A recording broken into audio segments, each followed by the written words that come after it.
ప్రియ దేవుని బిడ్డ, ఈరోజు వాక్యము ద్వారా నీతోనూ నాతోనూ సర్వ మానవులతోనూ ఆయన సృజించి అరచేతిలో చెక్కుకున్న బిడ్డలందరితోనూ సూటిగా తేటగా మాట్లాడబోతున్నాడు. ఈ మాటలు ఎంతో విలువైనవి, పరిశుద్ధమైనవి. ఈ మాటలు అనాలోచితన కాక నీ హృదయంలో ఉంచుకొని నీవు వాక్యానుసారంగా జీవించినప్పుడు పరలోక రాజ్యానికి వారసులయ్యే మాటలు. గత కొంతకాలం నుంచి పరిశుద్ధాత్మదేవుడు సమూయేలు గ్రంథము ద్వారా బహు అద్భుతమైన మాటలు మాట్లాడుతున్నాడు. ఏ విధంగా అయితే సేవకుడు ఏ విధంగా తప్పు చేస్తున్నాడో, సేవకుల పిల్లల్ని గద్దించలేదని గత వారం మాట్లాడాడు. ఈ రోజున సమూయేలు గ్రంథము ద్వారా పరిశుద్ధాత్మదేవుడు అదే 3వ అధ్యాయం నుండి 14వ వచనము 13 నుండి 14 వచనాల ద్వారా కొన్ని మాటల ద్వారా పరిశుద్ధాత్మదేవుడు మనతో మాట్లాడుతున్నాడు. తమ కుమారులు తాము శాపగ్రస్తులను చేసుకుని తాము ఎరిగియు వారిని అడ్డగించలేదు గనుక అతని ఇంటికి నిత్యమైన శిక్ష విధింతును నేను అతనికి తెలియజేయటానికి. కాబట్టి ఏలీ ఇంటి వారి దోషమును బలము చేతనైనను నైవేద్యము చేతను ఎన్నటికీ ప్రాయశ్చిత్తము చేయబడదని నేను ప్రమాణపూర్వకంగా ఆజ్ఞాపించితిని.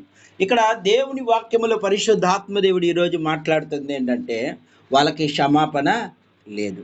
ఎందుకు లేదంటే వాళ్ళ ఆత్మను ఆటంకపరిచారు. దేవుని మందిరానికి రానియకుండా చాలామంది ఆటంకపరిచే వారికి దేవుడు క్షమాపణ ఇవ్వడు. నువ్వు ఎంతైనా రక్షణ పొందుకున్నా, దేవుణ్ణి నువ్వు వెంబడిస్తున్నా, కానీ నీ గుణగణాలు మాత్రం దేవుడు చూస్తాడు. ముఖ్యంగా క్రియలు చూస్తాడు. నువ్వు దేవుని మందిరంలో పరిశుద్ధ గ్రంథాన్ని పట్టుకొని యేసయ్యా నాకు నువ్వంటే ఇష్టము నా ప్రాణం అంటున్న నీవు మందిరములో ఎలా ఉంటున్నావు? అలాగే దేవుని యొక్క సావాసంలో ఉన్న బిడ్డలను చెడగొట్టేవాడుగా ఉంటున్నావా, బలపరిచేవాడుగా ఉంటున్నావు? ఇప్పుడు వీళ్ళు ఏం చేశారు? ఓఫ్నీ ఫినాస్ ఏం చేశారు? దేవుని మందిరానికి రానియకుండా ఇశ్రాయేలు ప్రజలకు అసహ్యకరమైన కార్యాలు చేశారు. కానీ ఇప్పుడు 14వ వచనం నుంచి వచ్చేసరికి పరిశుద్ధాత్మ దేవుడు ఏమని మాట్లాడుతున్నాడు చూద్దాం. తర్వాత సమూయేలు ఉదయం వరకు పడుకొని లేచి యెహోవా మందిరపు తలుపులను తీసెను గాని భయపడి తన కలిగిన దర్శన సంగతి ఏలీతో చెప్పకపోయెను. ఇప్పుడు సమూయేలు ఏం చేస్తున్నాడంటే, ఒక దర్శనాన్ని దేవుడు చూపించాడు. అది ఎవరికి చెప్పాలి? సేవకుడికి చెప్పాలి. కానీ ఎందుకు చెప్పలేదు? సేవకుడు ప్రమాదంలో ఉన్నాడు కాబట్టి చెప్తే ఏమనుకుంటాడనే భయం ఏర్పడింది. ఈరోజు చాలామంది ఏం చేస్తారంటే దేవుడి దర్శనాన్ని దాచిపెట్టేస్తున్నారు. దేవుడు దర్శనం ఇస్తున్నాడంటే అది దేవుడి ఆజ్ఞ లేనిదే ఏది జరగదని ప్రతి ఒక్కరికి తెలుసు. దేవుడి ఆజ్ఞ లేనిదే నీకు జ్వరము కూడా రాదు. దేవుడి ఆజ్ఞ లేనిదే యోబు ఏం జరిగింది? యోబు ఏ విధంగా సాతాను వెళ్ళి యోబు గురించి ఏమని చెప్పాడు?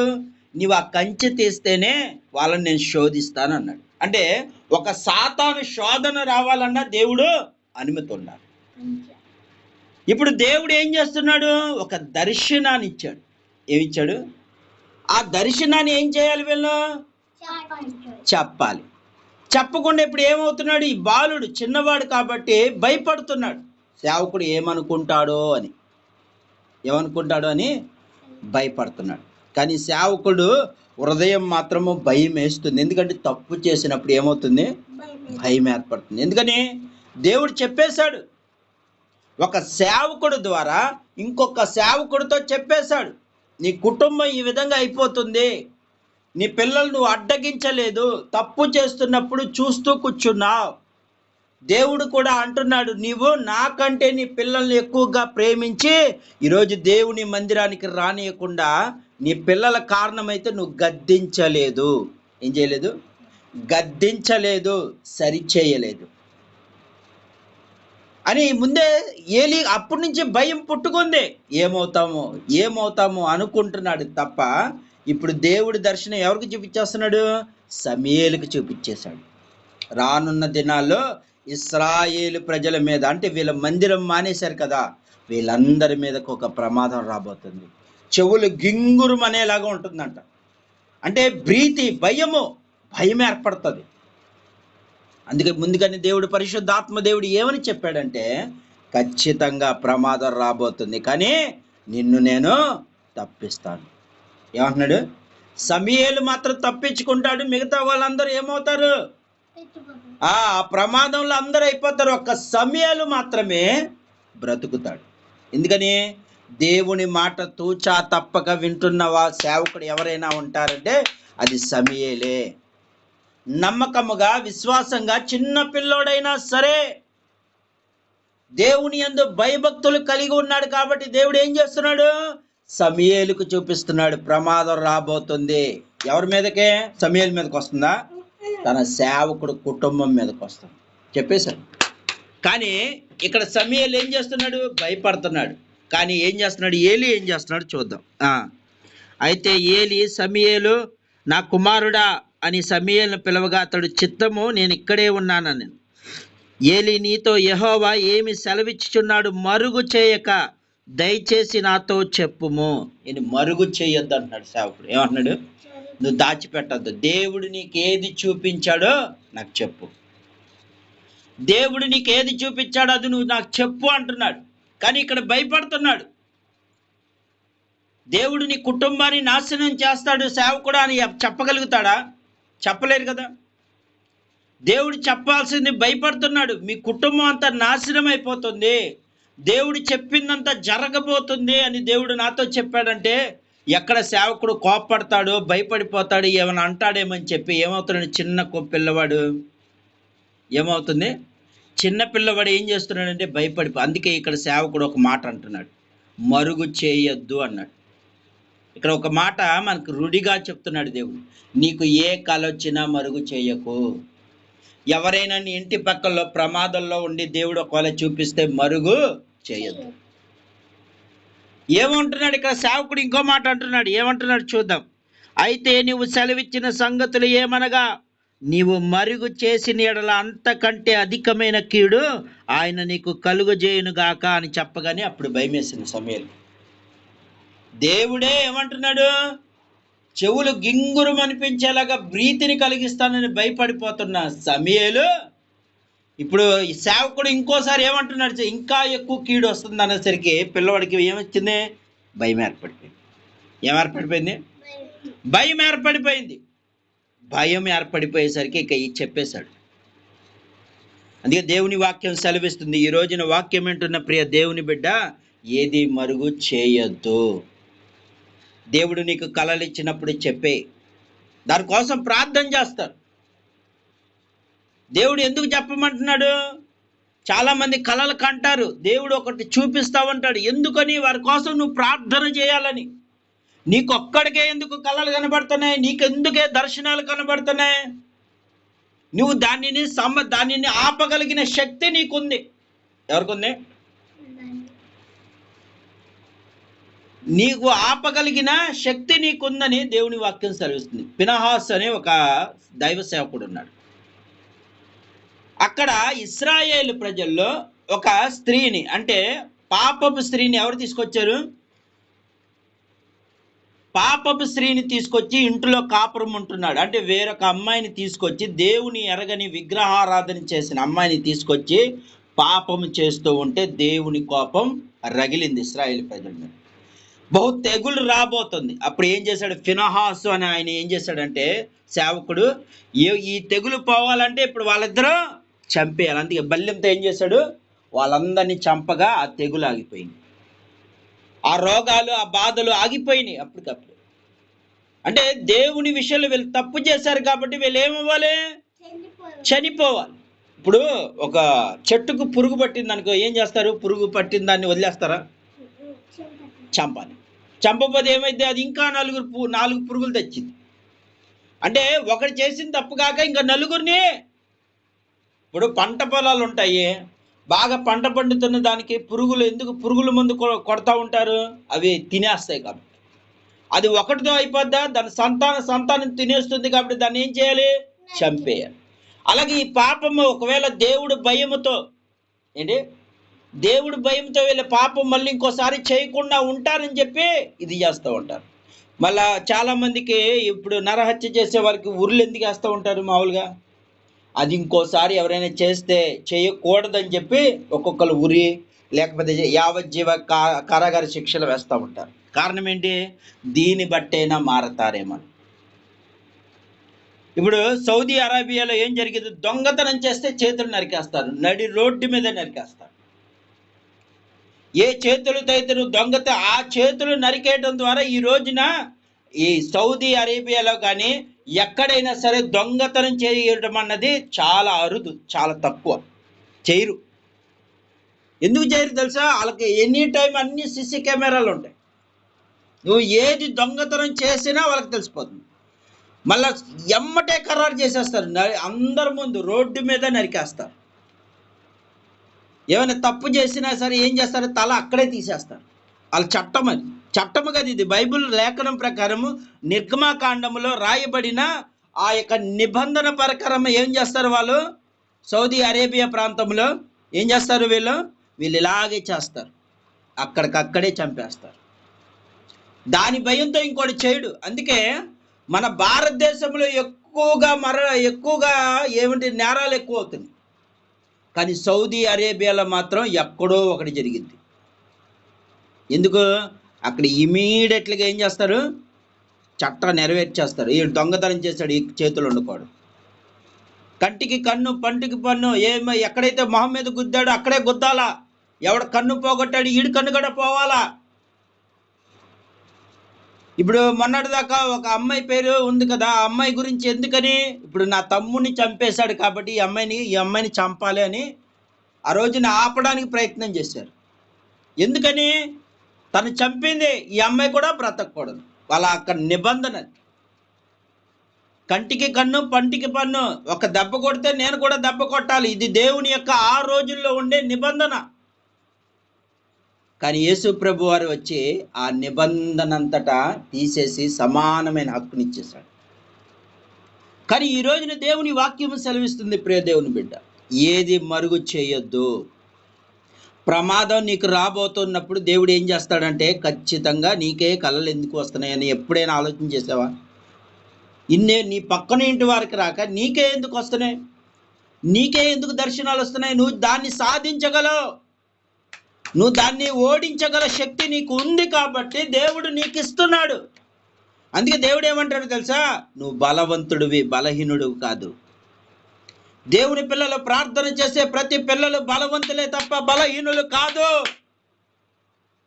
దేవుడు బహుసూటిగా చెప్తున్నాడు, నువ్వు బలవంతుడివే కాక బలహీనుడివి కాదు. మనుషులకు నువ్వు బలహీనంగా కనపడచ్చు, కానీ దేవుని దృష్టిలో ఒక్కడు 10,000 మందితో సమానం అంట. ఎవరో? దేవుని వాక్యానుసారంగా, యథార్థంగా, పరిశుద్ధంగా జీవించే వాళ్ళకి. ఏలీ ఉన్నాడు, ఆకాశం నుండి అగ్ని దిగడం అన్నది సాధ్యమైందా? ఎందుకు ఆ సాధ్యమైంది? దేవుని వాక్యానుసారంగా జీవించేవాడు ఏలియా ఎప్పుడు ప్రార్థన చేయగా 45 నిమిషాలు ఆకాశం నుండి అగ్ని దిగి కర్మేలు పర్వతం దగ్గర ఏం చేసింది? దహించేసింది. ఆ యొక్క ప్రాంతం అంతా దహించేసింది. 450 మంది ప్రవక్తలు కూడా అందులో దహించబడ్డారు. బయలుదేవతలు ఆరాధించే 450 మంది ప్రవక్తలు ఏం చేశారు? ఆ మంటకు తట్టుకోలేక వాళ్ళు కూడా కాలిపోయారు. అంటే దేవుని యొక్క శక్తి అలాంటిది. ఆ రాత్రంతా కర్మేలు పర్వతం మీద బాబేలు దేవతను పూజిస్తూ అందరూ, ఎదిగో బాబేలు రా, మా దగ్గరికి రా, నీ కార్యము చూపించు, నువ్వు నిజ దేవుడని నిరూపించని అలా రాత్రి పగలు ఒళ్ళంతా చీరేసుకుని రక్తమును కార్చేసుకున్నా సరే రాల. కానీ ఏలియా ఎప్పుడైతే 45 నిమిషాలు ప్రార్థన చేశాడో, ఎక్కువసేపు కూడా చేయలే, 45 నిమిషాలు ప్రార్థన చేయగా ఆకాశం నుండి ఏం దిగింది? అగ్ని దిగి కుమ్మరించబడింది. ఎలా వచ్చింది? ఏలియా ప్రార్థన చేయగా అలా ఎలా వచ్చింది? దేవుని వాక్యానుసారంగా జీవిస్తున్నాడు కాబట్టి. ఇప్పుడు యెహోషువ అంటూ ఉంటాడు, నేను నా ఇంటి వారు యెహోవాని సేవిస్తాను, మీరు ఎవరిని సేవించుకుంటారో మీ ఇష్టం అన్నాడు. 25 సంవత్సరాలు ఇశ్రాయేలు ప్రజలను దేవుని వైపు తిప్పిన యెహోషువని, అందుకే దేవుడు ఏం చేశాడు? యెహోషువ చెప్పగానే సూర్యుడు గిబ్యోనులో ఆగిపోయాడు. ఒక్క మాట చెప్పాడు, సూర్యుడు ఆగిపో, దేవుడి నామాన్ని పేరట అన్నాడు, అది గిబ్యోనులో ఆగిపోయాడు. ఈరోజు కూడా చరిత్రలో అది ఇప్పుడు కూడా అది ఫిబ్రవరి 29 అని చాలా మంది మెన్షన్ చేస్తున్నారు. ఒక్కరోజు సూర్యుడు ఆగిపోవటం ద్వారా క్యాలెండరే మార్చేశాడు దేవుడు. సంవత్సరాలే మారిపోయినాయి. ఈ రాత్రి కాల సమయంలో పరిశుద్ధ ఆత్మ దేవుడు చెప్తున్నాడు, సమూయేలుకి ఏం చేస్తున్నాడు?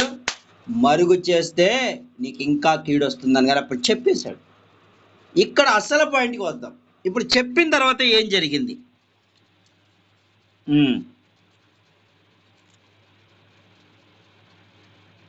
సమూయేలు దేన్ని మరుగు చేయ సంగతంతయు అతనికి తెలియజెప్పెను. ఏలీ విని సెలవిచ్చువాడు యెహోవాయే, తన దృష్టికి అనుకూలమైన దానిని ఆయనే చేయునుగాక అనేను. ఏమంటున్నాడు? ఏలీ చెప్పేశాడు మొత్తం. ఏలీకి మొత్తం చెప్పేశాడు సమూయేలు. ప్రమాదం నీ మీదకి రాబోతుందంటే అయితే దేవుడి ఇష్టము, ఆయన ఇష్ట ప్రకారమే చేసుకోమని ఎవరిచ్చేశాడు? సేవకుడు అలా అన్నాడు. కానీ ఇక్కడ సమూయేలుకే దేవుడు ఎందుకు చూపించాడని ఏలీ అసలు ఆలోచించాడా? ఎందుకు ఆలోచించలేదంటే, కనీసం ఇప్పుడు సమూయేలు ఎవరి దగ్గర ఉన్నారు? దేవునికి దగ్గరగా ఉన్నాడు. ఆనాడు దేవుని యొక్క ప్రత్యక్షత అరుదు, అలాగే ఆయన వాక్యము అరుదు.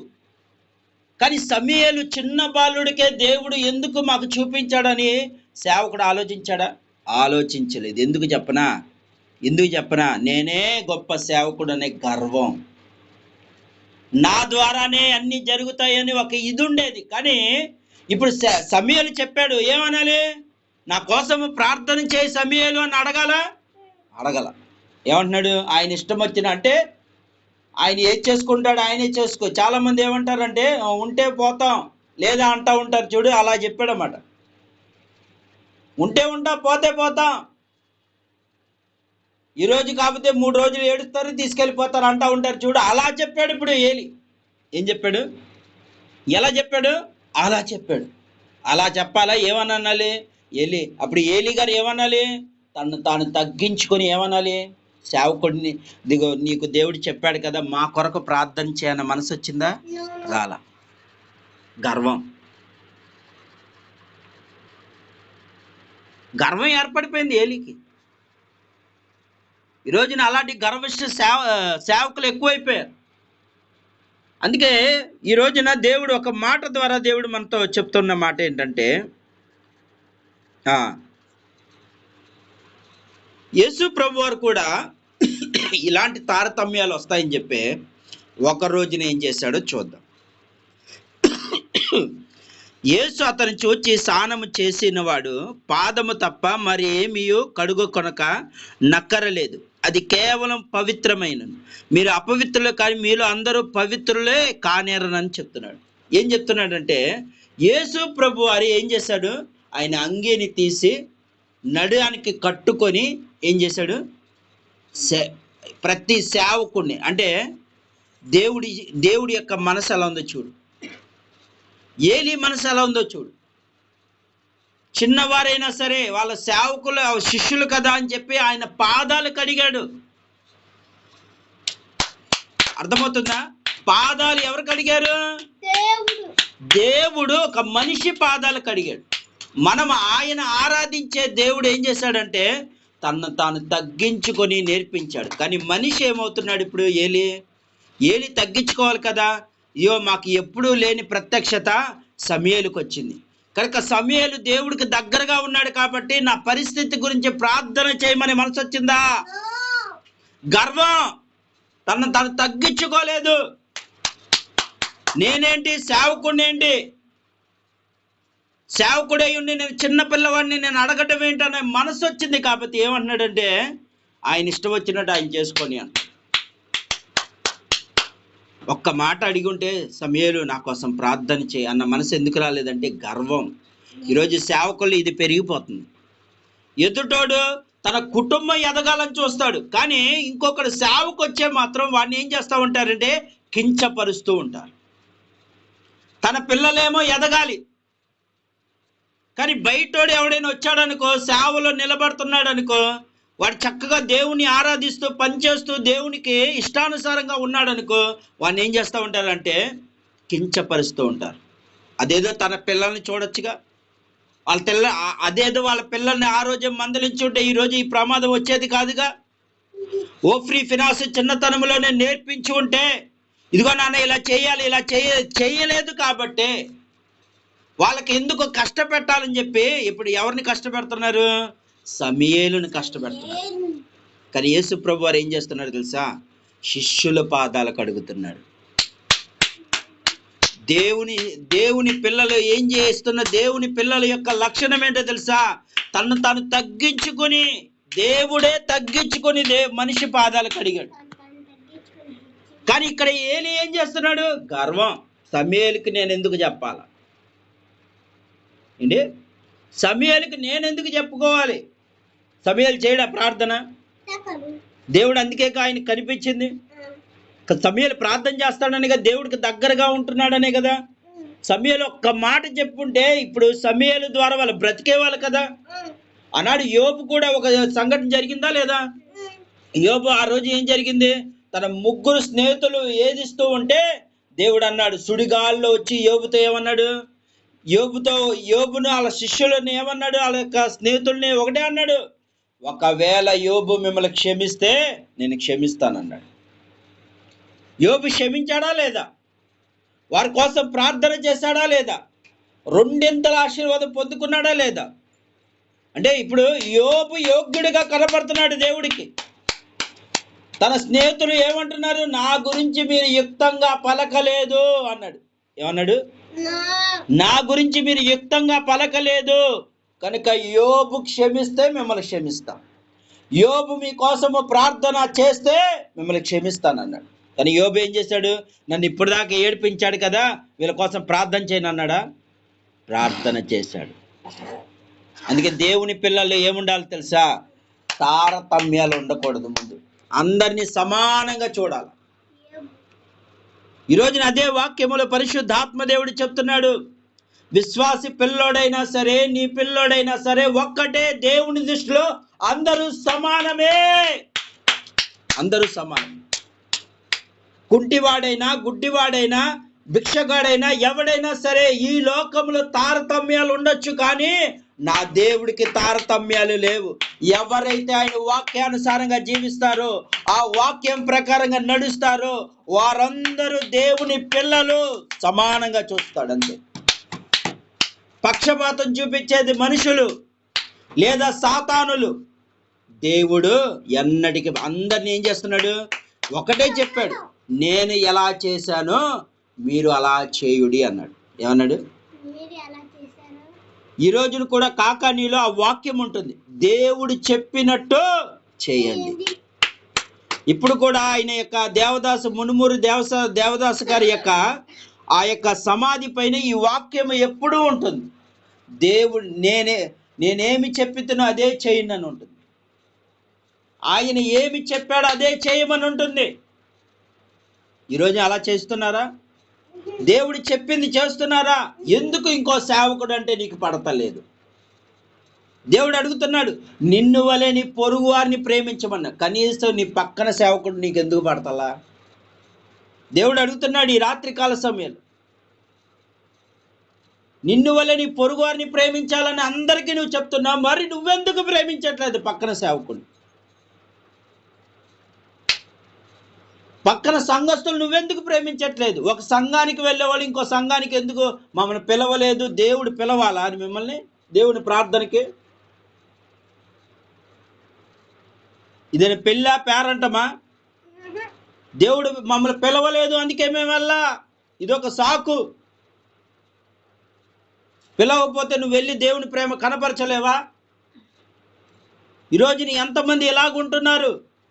ఎందుకంటే మేమే గొప్ప సేవ చేస్తున్నాం, మాకంటే ఎవరు గొప్ప సేవ చేయట్లేదని ఆలోచించే వాళ్ళు ఇదిగో ఈ విధంగా ఉన్నారు. ఏలీ వలె. సమూయేలుకి చెప్పుంటే సమూయేలు చక్కగా ప్రార్థన చేసేవాడు, దేవుడికి క్షమించేవాడు. ఎందుకంటే సమూయేలు ఏంటి? దేవుడికి దగ్గరగా ఉన్నాడు కనుక క్షమించేవాడు. కానీ ఇప్పుడు ఏలీ ఏమంటున్నాడంటే ఆయన ఇష్టం వచ్చినట్టు ఆయన చేసుకొని గర్వం. నా కోసం సమూయేలు ప్రార్థన చేయంటే ప్రార్థన చేయడా? నా కోసం నువ్వు మొరపెడితే దేవుడు క్షమిస్తాడు మా కుటుంబాన్ని అంటే ఈ రోజున ఇప్పుడు ఏలీ యొక్క కుటుంబంలో ముసలవాడే లేకుండా పోయాడు. కారణం ఏంటంటే గర్వం. గర్విష్ఠులు నాశనానికి వెళ్తారు. ఈరోజు దేవుని వాక్యం సెలవిస్తుంది, ప్రియ దేవుని బిడ్డ, నీలో గర్వం ఏర్పడుతుంది. సేవకుడివే, కానీ నీ గర్వాన్ని వదులుకో. నువ్వు దేవుని యందు తగ్గించుకో. ఈరోజు ఇలాగే అయిపోతున్నారు అందరూ. నా పిల్లలే దేవుని సేవ చేయాలి. పక్కన ఈ విశ్వాసుల్లో ఉన్న వాళ్ళ సేవకు తీసుకోవా? నా పిల్లలే దేవుని వాక్యాన్ని చెప్పాలి, నా పిల్లలే దేవుని ఆరాధించాలి. విశ్వాసుల్లో పిల్లల్ని ఎందుకు తీసుకోవు? దేవుడు అడుగుతాడు. లెక్క అప్పచెప్పే రోజు ఖచ్చితంగా అడుగుతాడు. ఇదిగో నీ మందిరాల్లో ఒకడు సేవ చేస్తున్నాడు కదా, యథార్థంగా పరిశుద్ధంగా చేస్తున్న ఆ బిడ్డను ఎందుకు తీసుకోలేదు? ఆ బిడ్డను ఎందుకు నువ్వు దేవుని మందిరంలో నిలబెట్టలేదు అని అడిగితే అప్పుడు ఏం చెప్తావు? ఏలివలే చెప్పాల్సి వస్తుంది. ఈరోజు ఇలాంటి సేవకులు ఎక్కువైపోయారు కాబట్టి దేవుడు కోపం రగిలిపోతుంది. విశ్వాసుల్లో ఎంతోమంది దేవుడు ఏం చెప్తున్నాడు? మీరు అనేక జనులను శిష్యులుగా ఏర్పరచుడి అని ఎవరు చెప్పాడు? 12 మంది శిష్యులకు చెప్పాడు. ఎప్పుడు చెప్పాడు? చనిపోక ముందు చెప్పాడు. చనిపోయిన తర్వాత వచ్చి 40 రోజులు వాళ్ళతో ఉండి మాట్లాడినప్పుడు ఇదే చెప్పాడు, నేను వెళ్తున్నాను, నేను ఈ విధంగా ఆరోహణైపోతున్నాను కనుక మీరు అనేక జనాలకు వెళ్ళి మళ్ళీ సువార్త చేయండి, అనేక మందిని శిష్యులుగా మార్చండి అని చెప్పాడు. మీరొక్కలే, మీ కుటుంబం మాత్రమే శిష్యులుగా ఉండాలి అని దేవుడు ఎక్కడ చెప్పలే. అందరినీ ఎలా మార్చమన్నాడు? నా బిడ్డలుగా మార్చండి, నా పనివారిగా మార్చండి, నా జత పనివారిగా మార్చండి అని దేవుడు చెప్పాడు. ఈరోజు దేవుని వాక్యం సెలవిస్తుంది, ప్రియ దేవుని బిడ్డ, స్వార్థాన్ని వదులుకో. ఈరోజు వాక్యం వింటున్న సేవకుడైనా సరే, విశ్వాస అయినా సరే, ఎవరికైనా దేవుడు చెప్తుంది, తగ్గించుకో. ఒకసారి యేసన్న గారు ఒక మాట చెప్పారు. చాలామంది మందిరాన్ని వదిలేసి వెళ్ళిపోతున్నారు, వేరు ఎక్కడో ప్రార్థన పెడతా ఉంటే అప్పుడు యేసన్న గారు ఒకటే మాట చెప్పారంట, ఎక్కడ ప్రార్థన పెట్టినా చిన్నవాడైనా పెద్దవాడైనా, ఏంటి, చిన్నవాడైనా పెద్దవాడైనా ఎవరి మాట అయినా సరే మీరు వినండి, వెళ్ళండి. ఆ రోజున దేవుడు వాళ్ళతో ఎందుకు సభలు పెట్టిస్తున్నాడు తెలియదు కాబట్టి మీరు వెళ్ళి వినండి అన్నాడు. అందులో ఒకవేళ చెడు చెప్తున్నారు అనుకో, ఒక చోట చెడుని పెట్టి మంచిని మాత్రమే తీసుకుంటారండి అలాంటి సేవకులు. అందుకే ఇప్పుడు ఆయన గొప్ప ఓసనా మినిస్ట్రీ పెట్టి గొప్ప సేవకుడు అయిపోయాడు. ఈరోజు చనిపోయి ఎన్నో సంవత్సరాలైనా సరే ఈ రోజు కూడా వాళ్ళు గుర్తు పెట్టుకుంటున్నారు. ఈ రోజున పరిశుద్ధ ఆత్మదేవుడు చెప్తున్నాడు, ఆయన ఒకటే అన్నాడు, ఎవరు వచ్చినా సరే, మీ ఇంటికి ఎవరు వచ్చినా వారి ప్రార్థన వినండి, వారి ప్రార్థన వినండి, వాళ్ళు ఏం చెప్తున్నారో నేర్చుకోండి అన్నాడు. ఈరోజు ఏమవుతున్నారంటే వెళ్ళొద్దు అంటున్నారు తప్ప వెళ్ళండి, వాళ్ళు కూడా ప్రార్థన పెట్టుకున్నారు వెళ్ళండి అని చెప్పేవాళ్ళు ఉన్నారా? వాళ్ళు మనం పిలవలేదు, మనం ఎందుకు వెళ్తాం? మీరే కదలరు, ఇంకా మీ సంఘం ఎలా కదిలిద్ది? మీరే ప్రేమించకపోతే అదిగో మా పాస్టర్ గారు నాకు పిలవలేదు కాబట్టి మేము వెళ్ళాం. ఇదేంటిది? ఇది ఎక్కడ సాకు? దేవుడు ఒప్పుకుంటాడా? నీ ఇంటికి వచ్చి లేదా వీధుల్లో వచ్చి అమ్మ రేపు ప్రార్థన పెట్టుకుంటున్నామంటే ఎవరి మాట అది? దేవుని మాట. రేపు మా ఇంట్లో ప్రార్థన పెట్టుకుంటున్నామంటే నేను బొట్టు పెట్టి కాటికి పెట్టి పిలవాలా? దేవుడు చెప్తున్న స్వరం కదా అది. మనిషికి నోటి మాట ఇచ్చింది ఎవరు? దేవుడు. నత్తివాడైన మోషేని కూడా దేవుడు వాడుకున్నాడు కదా. ఒకవేళ ఒక స్త్రీ కానీ లేకపోతే బ్రదర్ ఎవరైనా వచ్చినా సరే వాళ్ళు ఇదిగో అమ్మ మా ఇంట్లో ప్రార్థన పెట్టుకుంటున్నారంటే ఎందుకు వెళ్ళట్లేదా? కారణం ఏంటో తెలుసా? మమ్మల్ని పిలవలేదుగా, మా సేవకుని పిలవలేదుగా. ఈరోజు అలాంటి వారు లేరా? వాళ్ళు ఎందుకు ప్రార్థన పెట్టించుకుంటారు? సరదా పెట్టించుకుంటారా?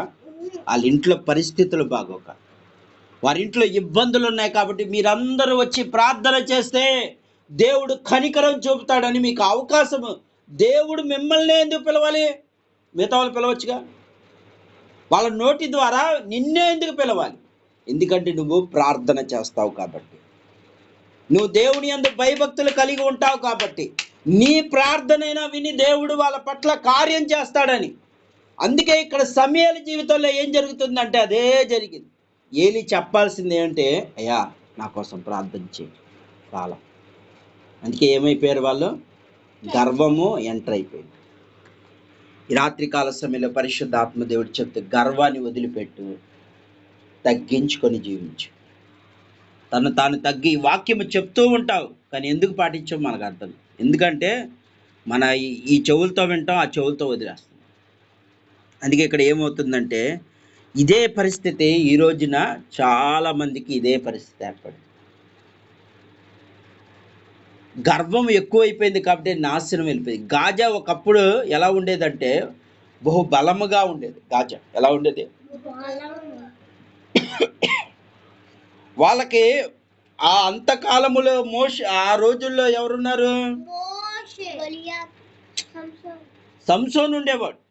గాజాలో భయంకరమైన పాపం జరుగుతున్నప్పుడు ఫిలిప్పీల ద్వారా అది జరిగిచ్చాడు. ఆ తర్వాత వాళ్ళు మారి తర్వాత కొంతవరకు బలపడ్డారు. బలపడిన తర్వాత ఏం చేశారు? మళ్ళా దేవుణ్ణి వెక్కిరించడం మొదలుపెట్టారు. ఏం చేశారు?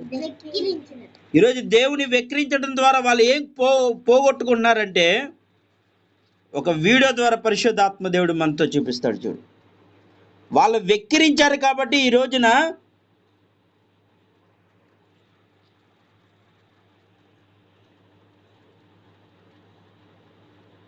వాళ్ళకున్న అందాన్ని బట్టి, వాళ్ళకున్న అవకాశాలను బట్టి వెక్కిరించారు కాబట్టి ఈ రోజున ఏమైపోతున్నారంటే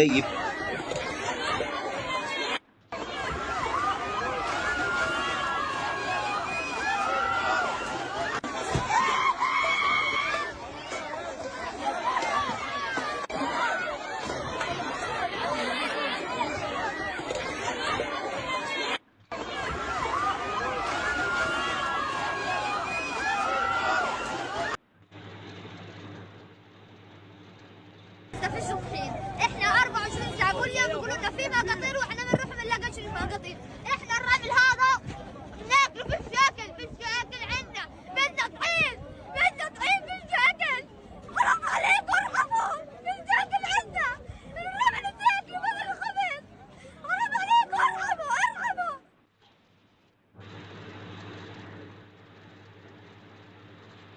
చూసారుగా ఈ వీడియో ఎంత దారుణంగా ఉందో గాజా పరిస్థితి. ఆ రోజుల్లో హెచ్చించుకున్నారు వాళ్ళు. ఆ రోజు కాదు, ఈ రోజు కూడా. అంతకు ముందు వీళ్ళకి కరువు రాకపోయినప్పుడు, పరిస్థితులు దిగజారిపోయినప్పుడు ఏం జరిగిందంటే హెచ్చించుకున్నారు. దేవుడు లేడు, అంతా మాదే అన్నారు. ఏమన్నారు? మాదే బోలంత పంట. ఏంటి? ఈ పంట మాది, మేము రోజు చక్కటి ఆహారం తింటున్నామని వాళ్ళ తిండిని కోసము వాటి కోసము ఏం చేశారంటే దేవుణ్ణి అవమానపరిచారు. దేవుడు అన్నవాడు లేడు,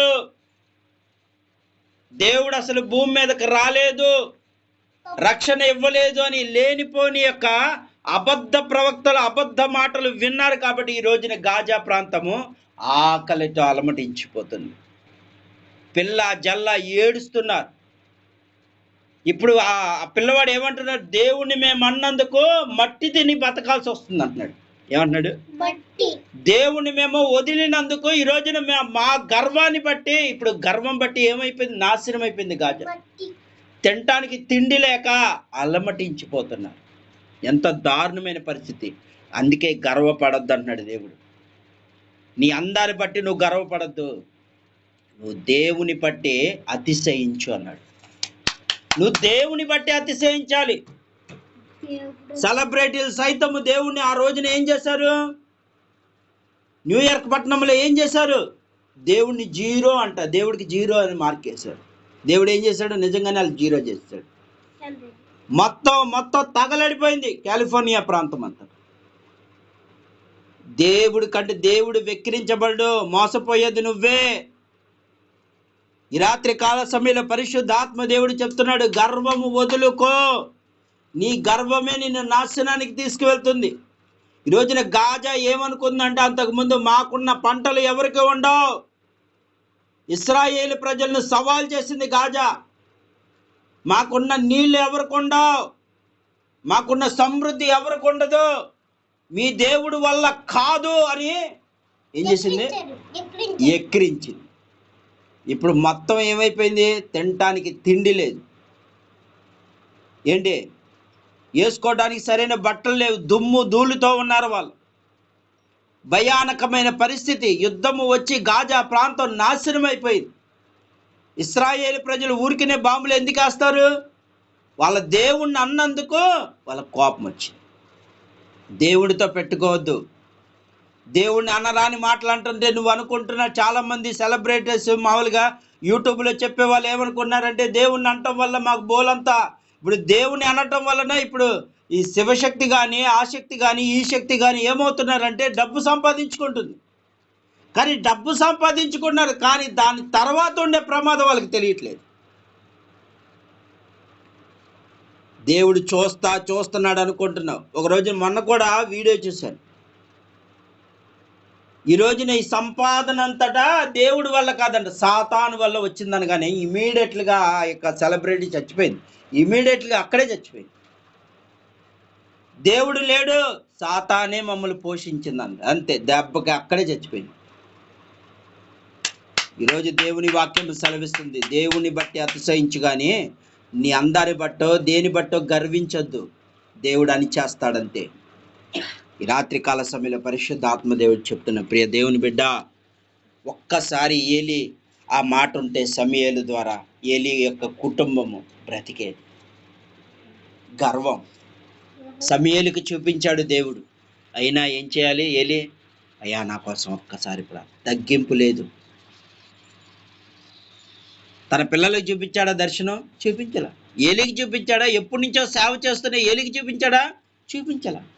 ఎవరికి చూపించాడు? దేవుడికి దగ్గరగా ఉన్న సమూయేలు, దేవుని మందసం దగ్గర పడుకునే భాగ్యాన్ని పొందుకున్న సమూయేలుకి ఇచ్చాడు. చిన్న బాలుడే, కానీ దేవుడు ఏం చేస్తున్నాడు? చిన్న బాలుడైనా పెద్దవాడైనా ఎవరైనా సరే దేవుని విషయాలు తగ్గించుకోవాలి. అందుకే ఈ రాత్రికాల సమయంలో దేవుడు చెప్తున్నాడు, ప్రియ దేవుని బిడ్డ, సమూయేలు వలె తగ్గించుకొని బ్రతకండి. మిమ్మల్ని ప్రమాదం నుండి దేవుడు తప్పిస్తాడు. ఈ రాత్రికాల సమయం మీ హృదయాలు నొచ్చుకున్నా ఇది వాస్తవం. దేవుడు చెప్తుంది ఒక్కటే, సమయము కొద్ది దినాలే కనుక ఇప్పుడు నుండి గర్వాన్ని మానుకో. ఇప్పుడు నుండి దేవుని ప్రేమను కనపరచు. ఇప్పుడు నుండి మొదలుపెట్టు. దేవుడు వస్తున్నాడని తెలిసి కూడా మౌనంగా ఎందుకు ఉంటున్నావు? దేవుడు త్వరగా రాబోతున్నాడని సూచనలు కనపడుతున్నా, నువ్వేం చేస్తున్నావు? నీ గర్వాన్ని నువ్వు తగ్గించుకోట్లా. మానుకోమని రాత్రి దేవుడు చెప్తున్నాడు. హృదయపూర్వకంగా హెచ్చరిస్తున్నాడు. మానుకొని దేవుని యొక్క క్రియలు బట్టి జీవించు. అందరినీ ప్రేమించు. శత్రువునైనా ప్రేమించమంటున్నాడు. నీ పొరుగు వారిని ఎందుకు ప్రేమించలేకపోతున్నావు? నీ పొరుగు వారిని, నీ కుటుంబాన్ని ఎందుకు ప్రేమించలేకపోతున్నావు? ప్రేమించు. ఈరోజు నువ్వు అలా ప్రేమిస్తే దేవుడు నిన్ను కనికరించి ఆయన రాజ్యంలో చేర్చుకుంటాడు. ఈ కొద్ది మాటలు దేవుడు దీవించును గాక. ఆమేన్.